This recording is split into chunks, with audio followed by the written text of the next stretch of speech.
EPS நாற்காலிக்கு மீண்டும் ஆபத்து. டெல்லி ஆசீர்வாதத்துடன் களமிறங்கிய டீம். ஒரு பிறந்தநாள் விழாவில் ஒருத்தர் கலந்துக்காதது தமிழக அரசியல் வட்டாரத்தில் விவாத பொருளாக மாறியிருக்கு. மே 12ஆம் தேதி சேலத்தில் தன்னோட வீட்டில் பிறந்தநாள் கொண்டாடிய அதிமுகவின் பொதுச் செயலாளர் எடப்பாடி பழனிசாமிக்கு 70 கிலோவில் கேக் வெட்டி உற்சாகமாக கொண்டாடினாங்க சேலம் அதிமுகவினர். ஆனால் இந்த விழாவில் அவரை தவிர அதிமுகவின் முக்கியமான தலைவர்கள் யாருமே பங்கேற்கல. முன்னாடி மாதிரி அவர் வெறும் அதிமுகவின் சேலம் மாவட்ட செயலாளராக இருந்தால் இந்த பிறந்தநாள் விழா இப்படி தான் நடந்து முடிஞ்சிருக்கும்.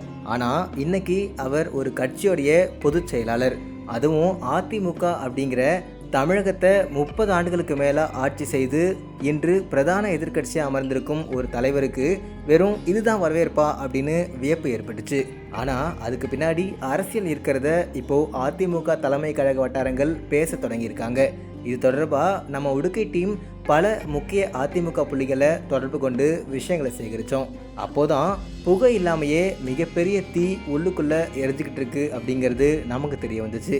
நம்மக்கிட்ட பேசிய ஒரு சீனியர் 2024 நாடாளுமன்ற தேர்தலில் எடப்பாடி பழனிசாமி மிகவும் லேசாக நினச்சிட்டாரு. முதல்ல ஒரு தலைவராக இருப்பவர் ஒரு வார்த்தை சொன்னால் அதை நடத்தி காட்டணும். தேர்தலுக்கு முன்னாடி பிரம்மாண்ட கூட்டணி அமைப்போம் அப்படின்னு சொன்னார். ஆனால் உண்மையில் அது நடக்கலை. யாருமே கிடைக்கல அப்படிங்கிறதுக்காக நடிகர் மன்சூர் அலிகான் கட்சிக்கிட்ட கூட அதிமுக தலைவர்கள் கூட்டணி பேச வேண்டிய தர்ம சங்கடம் ஏற்பட்டுச்சு. ஜெயலலிதா இருந்திருந்தா இப்படி நடந்திருக்குமா அப்படின்னு சொன்னார். நம்மக்கிட்ட பேசிய இன்னொரு தலைவர், இப்போ நடக்கிறது நாடாளுமன்ற தேர்தல் அப்படிங்கிற நடைமுறை கூட தெரியாமல் நடந்துக்கிட்டாரு எடப்பாடி. குறிப்பாக களத்தில் பிரதான எதிர்க்கட்சியாக இருக்கும் திமுகவோ நாங்கள் தான் மத்தியில் ஆட்சி அமைப்போம், எங்கள் கூட தான் காங்கிரஸ் கட்சி இருக்குது, ஒருவேளை வாய்ப்பு வந்தால் ராகுல் கூட பிரதமர் ஆகலாம் அப்படின்னு கட்டமைச்சாங்க. ஆனால் அதிமுகவோ யார் தங்களுடைய பிரதமர் அப்படிங்கிறது கூட தெரியாத சூழ்நிலையில் தவிச்சாங்க. ஒன்று பிரதமர் வேட்பாளராக சொல்லணும், அப்படி இல்லைன்னா 2014 வருஷத்தில் ஜெயலலிதா சொன்னது மாதிரி நான் தான் பிரதமர் அப்படிங்கிறதையாவது சொல்லணும். எதுவுமே சொல்லாமல் பல தொகுதிகளில் எங்கே இருக்கோம் அப்படிங்கிற சுவடே தெரியாமல் அதிமுக இருந்துச்சு அப்படிங்கிறது தான் உண்மை அப்படின்னு அவர் சொன்னார்.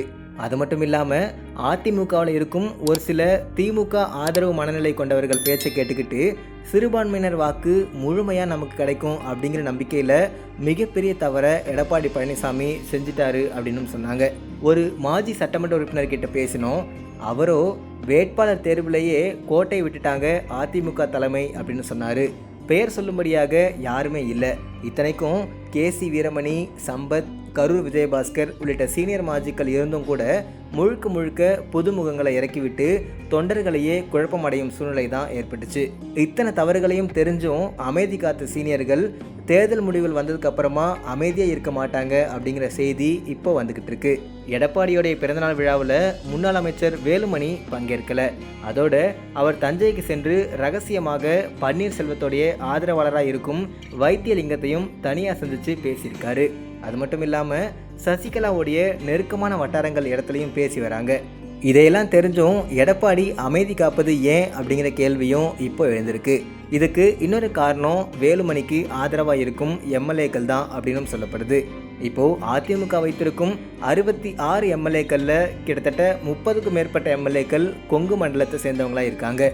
இவங்களில் எத்தனை பேர் வேலுமணியோடைய ஆதரவாளர்கள் அப்படிங்கிறது $1 மில்லியன் கேள்வி தான். இதனால தான் எடப்பாடி பழனிசாமியும் வேலுமணி கிட்ட அடக்கி வாசிப்பதாக சொல்லப்படுது. இது போதாதுன்னு தென் மாவட்ட சட்டமன்ற உறுப்பினர்கள் எத்தனை பேர் சசிகலா மற்றும் டிடிவி தினகரன் கூட தொடர்பில் இருக்காங்க அப்படிங்கிற கேள்வியும் இருக்குது. தேர்தல் முடிஞ்சதுக்கப்புறமா அதிமுகவின் தலைமைக்கு டிடிவி தினகரன் வருவார் அப்படின்னு தமிழக பாஜக தலைவர் அண்ணாமலை பேசியதை புறந்தள்ள முடியாது. இத்தனை கண்டங்களையும் தாண்டி மீண்டும் அதிமுகவை தன்னோட தலைமை கீழே வர 2026 சட்டமன்ற தேர்தல் வரைக்கும் கொண்டு செல்ல முடியுமா அப்படிங்கிறது விடை தெரியாமல் கேள்வியாக இருக்குது. அதிமுகவில் அடுத்து நடக்க போவது என்ன, இதற்கு டெல்லியின் ஆசீர்வாதம் இருக்குமா அப்படிங்கிற பல விஷயங்களை வச்சு தான் எடப்பாடி நாற்காலி தப்புமா அப்படிங்கிறது தெரியும்.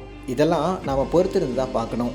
இதை பற்றின உங்கள் கருத்துக்கள் என்ன அப்படிங்கிறத மறக்காமல் கமெண்ட்டில் போடுங்க. இது மாதிரி மேலும் பல விஷயங்களை உடனுக்குடன் தெரிஞ்சுக்கணும் அப்படின்னு நினச்சிங்கன்னா மறக்காமல் நம்ம உடுக்கை மீடியா சேனலுக்கு சப்ஸ்கிரைப் பண்ணிவிடுங்க.